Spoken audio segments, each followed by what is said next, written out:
Bodyguard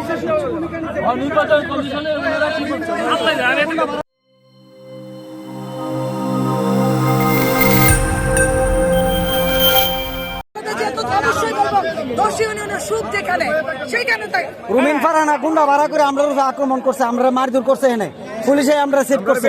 নির্বাচন commission দেখছে, নির্বাচন কমিশনের সামনে রুমিন ফারহানার মানে ছেলেপেলেরা ধাক্কা দিছে, আতাউল্লাহর উপরে হামলা করছে, আমার সাথে দুর্ব্যবহার করছে, পাশের চেয়ার ফাঁকা রাখছে, ওইটা আমি আমারে বসতে দেয় নাই। কিন্তু আমি ব্রাহ্মণবাড়িয়ার মান সম্মানের কথা চিন্তা করে আমি আস্তে করে এই চেয়ারটা ছেড়ে ওরে বসতে দিছি। আমি চাইলে তার পাল্টা জবাব দিতে পারতাম, কারণ চেয়ার তো কারো পাবেন না। এখানে সে একজন জবাবদিহিতা করার জন্য গেছে, আমিও গেছি, দাবি জনগণের দাবি নিয়ে আমিও গেছি। সেখানে তার কোনো রাইট নাই। মাঝখানের চেয়ার ফাঁকা রেখে সে ভিআইপি সাজার চেষ্টা করে। সে বলে খালেদা জিয়ারে নাকি আমরা লালন করি না। আরে তুই কবে আসছিস?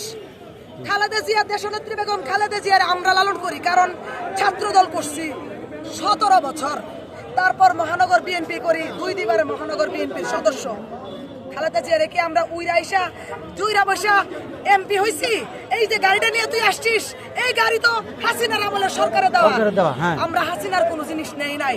তুই 10 কাঠা প্লট চাইছিলি, আমরা হাসিনার আমলে 1 টুকরা কিচ্ছু নেই নাই। এখনো মামলার আসামি, সেই মামলা এখন পর্যন্ত খারিজ হয় নাই।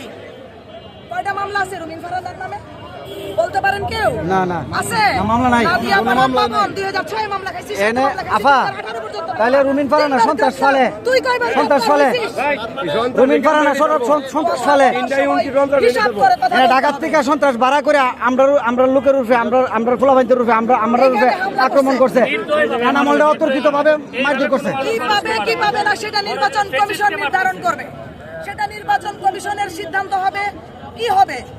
এখানে সে গায়ে হাত তোলার অধিকার তারে কে দিছে?